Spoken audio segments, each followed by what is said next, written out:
Of course, the biggest stories right now in Nigeria has to do with the off-cycle elections to be held in Bayelsa, Imo, and Kogi states. Well, two states that have been making the headlines across Nigeria concerning these elections are that of Imo and, of course, Kogi state. And one of the major issues, of course, of concern has to do with security. We know that, for instance, in Imo state, there was a sort of face-off between the security forces there and the labor union. And a fallout of that had the CP, that's the Commissioner of Police, replaced. That's in Imo state. And also the Labour Party saying, you know what, because our president was brutalized, they're declaring a nationwide strike in solidarity. Well, News Central's correspondent actually did put a package together to give us an idea of the happenings in one of these states, particularly Kogi states, and how prepared and how well, and of course the situations around the elections that would happen in this particular state in the next 24 hours. Take a listen. With the polls in Kogi State set to commence in less than 24 hours' time, all preparations in the state are now geared towards its success, while about 18 candidates will be slugging it out for the #1 seat in the state. However, 3 candidates stand out: the Social Democratic Party, the People's Democratic Party, and the All Progressives Congress. Some residents in the state have called on the electoral body and security agencies to live up to the responsibilities and ensure the poll is a success. We've started that conversation among the citizens so that they should not allow themselves to be used, especially used as thuggery if you are a young person, and also sell your vote, even your electorate. We also tell them that their vote is their power. They should come out in mass on election day without any fear or favor and cast their vote for the candidate of their choice. Before now, Kogi State have been witnessing so many violence in Kogi State when it comes to election. In the process, there was always killing, there's violence before, during, and after the election. And most of this is tied to maybe the anxiety attached to the election. People are afraid that INEC might not do the right thing. When results are collated, they feel there are manipulations and all that. Although the electoral umpire and the police have given assurances that the elections will be peaceful and credible, there are some who still have reservations. Kogi State has been fully marked as one of the states that require deployment of police officers that are professionally sound and competent to handle these situations. So the caliber of officers you have seen here today are those that have been tested and found worthy to be deployed for peaceful conduct of the election. When you talk about history of electoral violence, you find it in these 3 states. That makes the election so peculiar. But however, what we have also seen on ground, for instance, yesterday here in Kogi and day before yesterday here in Kogi, you have cases of violence, electoral violence occurring again as we move close to the election. By our analysis and the report we released, we also saw that, look, as they move closer to the election, the tension begin to grow higher and higher, and then you keep having cases of electoral violence occurring. Some party faithful have expressed confidence that their candidates will come out victorious. My candidate is #1 person to beat. He's the best. He has the 3 E's: exposure, education, and he has capacity. I can tell you that the electorates of Kogi State are very ready to vote the PDP candidate, Senator Dino Melaye.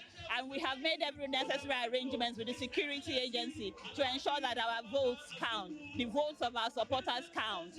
Marvelous Obomman, reporting for News Central.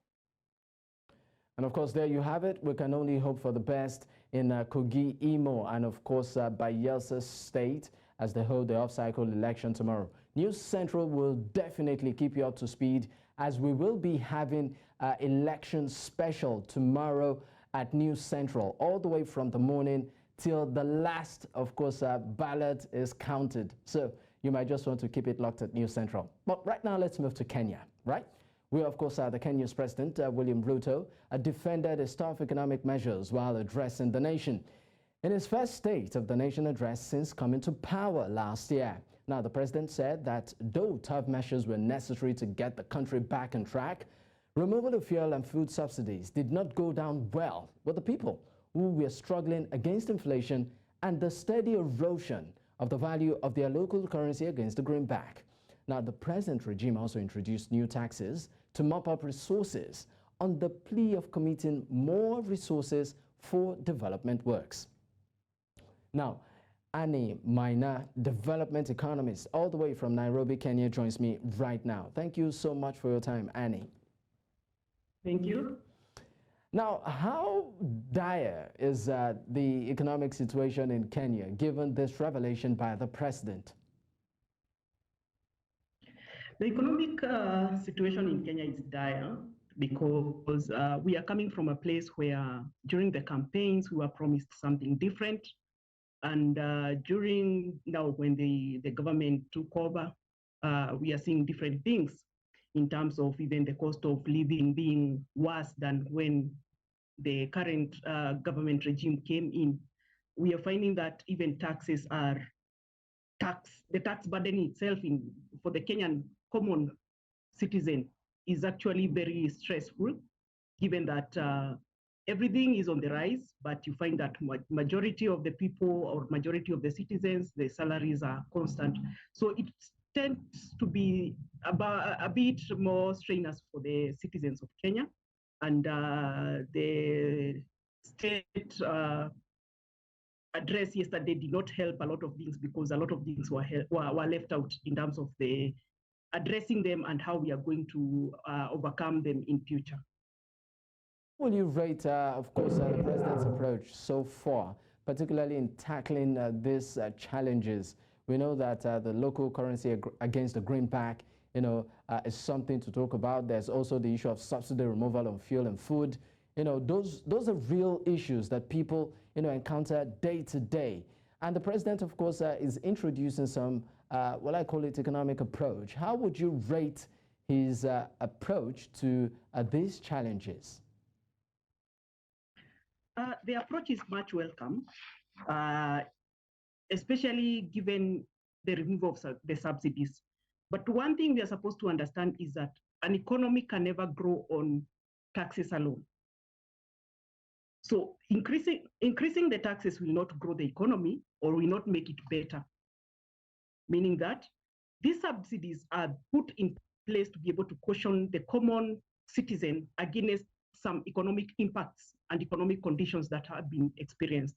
These approaches are very much welcome, but they have to also be considerate of the common citizen who was termed by the World Bank to be living under $1 a day. Currently, as we speak, the Central Bank of Kenya today, the selling rate of the dollar itself, and we are living under $1, is 151 shillings and 50 cents. That becomes very difficult, even using the approaches that are the reduction of the costs of unga, the reduction of the cost of fertilizers. It still becomes difficult because salary is being held constant as other things are growing. So I'm not so sure whether these approaches will work for Kenyans, not unless now we are able to reevaluate some of the policies, and also we are able to look at other ways of living, other means of looking for an extra dollar to be able to sustain the living standards. So you said taxes alone cannot grow the economy, that it's not about broadening the net of the tax, will I call it space or tax scope right now, but it just cannot cut it by just going about taxes. So what other avenues can the president adopt to boost the economy? He had introduced a very good approach in Kenya, which is still going on, but you find most of the investors are against it because of the interest rate. There is the approach of internal borrowing from its own citizens. Let's not even go to external borrowing, but borrowing from its own citizens using the treasury bills and bonds. But you find that versus investing outside or versus buying other dollar-related bills and bonds, the investors are negotiating for a higher interest rate. And you see that brings, or rather puts the government in a very awkward situation, because the higher the interest rates, the more the government loses, but the more the investor gains. But that is what sort of the government is avoiding. But as of late, our bills and bonds are actually doing quite well in a long period of time. So I think internal borrowing is another way of funding an economy. But how can you borrow from, how can you, source money internally when, of course, you are looking for money internally? Quite a number of people, live below $1, just like you said. So from who, within the economy, can you source that funds from? The commercial banks. The commercial banks. And you see most of the competitive bids in terms of treasury bonds.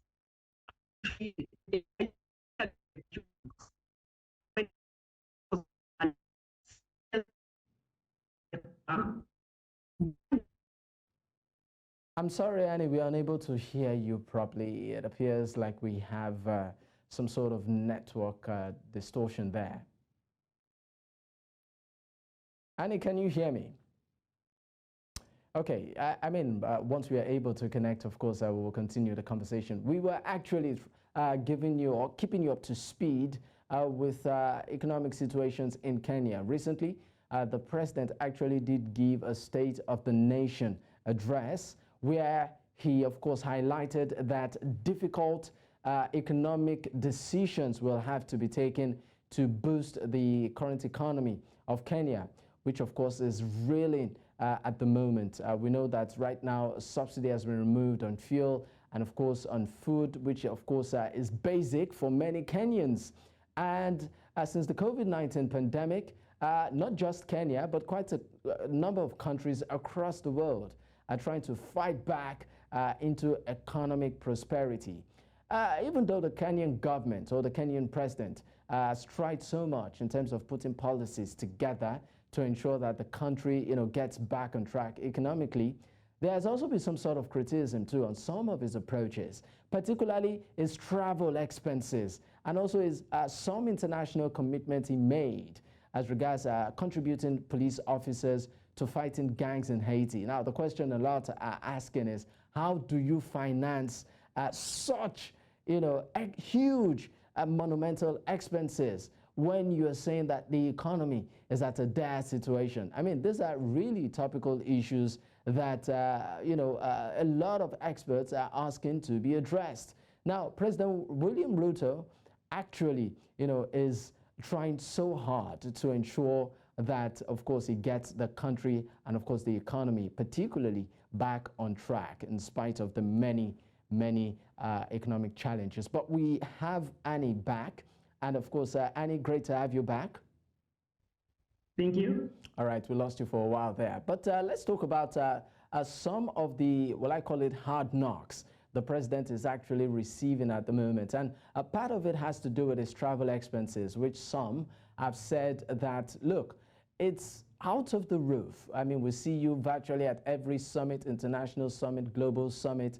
We see you at many countries. At the expense of the state that is reeling, economically. And of course, the president has defended this by saying that all of it is to bring in investment. And also another issue again that a lot of people are talking about is the president did highlight the need to contribute police officers to fight gangs in Haiti, amongst these other issues. What do you make of this fallout by some experts? In terms of our president exploring the world and attending all these summits, it's very encouraged to be able to strengthen relationships with other economies, with other countries. One, for foreign direct investment, to be able to open up our country, which is a developing country, into or to other economies that will be able to be advantageous to us. I keep wondering whether it's a situation of or a case of things getting worse before they get better, in terms of all these deals, if I may call them deals, investment deals that the president is talking of to bring into the country, whether we are going to get, or rather we are going to see them a bit later as we progress within the economy. And also, given that he's bringing also these deals into the economy, they could be advantageous, but only time will tell. He's at free will, although it's costing the country, to travel abroad to look for these deals, to travel to each summits, to take the interest of Kenya and of Africa outside there, and also look at the investment, or rather how to strengthen the investments from abroad locally into the country and into the Africa as a region. In the case of Haiti, it's not settling well with people because, one, Kenya is already experiencing insecurities. Why shouldn't we start with our own country by sorting the security issue before we even take our own uniformed officers to Haiti? If they are unable to deal with the current security situation in Kenya, in northern Kenya, in North Rift region, how will they help in Haiti? That is the question that is not sitting well with people. As much as they are saying some of this will be funded by the United Nations, keeping in mind that there are still some costs that the government will incur taking these uniformed officers to Haiti. There is a saying that says charity starts at home. Can we start the charity with our uniformed officers dealing with our own securities before we think about our neighbors or before we even think about other economies? Can you just give an average? I mean, what's like the size of the police force in Kenya? I mean, can Kenya boastfully say that at the moment it has a very robust size or number when it comes to the police force, such that it can, extend a helping hand to a neighboring country? No, I wouldn't say that Kenya already has an overflowing protection or by the police officers or the uniformed officers. In the case of Kenyan statistics, you find that one police officer is liable for 100 citizens in a give or take situation. Now, Kenya has a give or take population of 53 million citizens. So if you are to do one of 100 or 53 million, you will find we don't have enough uniformed officers for us even to be donating them, because now it becomes like a donation, to be donating them to other economies. So that won't, it's not sitting well with us as citizens. Now let's talk about tourism. The president has actually, been very big on this particular issue, saying that, of course, it hopes, just like the president also of Rwanda, to make tourism, a mainstay for the country and even for Africa at large. Does Kenya really have what it takes to attract the world to itself? Yes, Kenya has.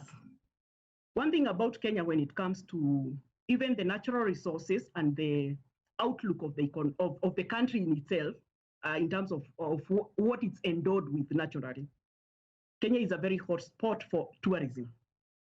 Hot spot in a very good way, in that it harbors the resources that are required to attract tourism.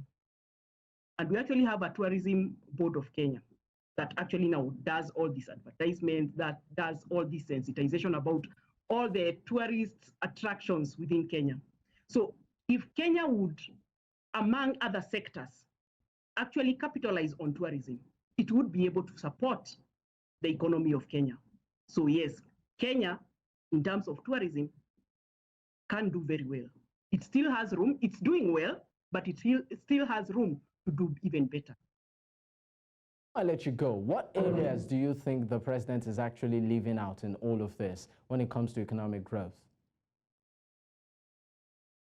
In terms of economic growth, I wish our president, because even from the state address yesterday, his theory is very good. In terms of talking, he'll promise us heaven and earth. But as a common mwananchi or a common citizen, we are not feeling it on the ground. So in terms of economic growth, would our president, I wish our president would try and start implementing some of the economic growth methodologies that he promised during his campaign. Bringing down the cost of living for the common mwananchi. And when I talk about bringing down the cost of living, I'm talking about the price of electricity because it affects a lot of things. For each and every commodity to be produced, it requires electricity. And if the cost of electricity is up there, then the cost of fuel will be affected. The cost of unga would be affected. The cost of common commodities will be affected because of that process of production. So for economic growth, we need to relook at some of the policies.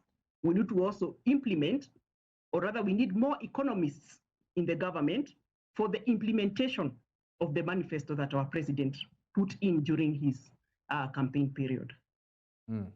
Thank you so much for your time. Annie Maina, of course, development economist all the way from Nairobi, Kenya. Thank you once again.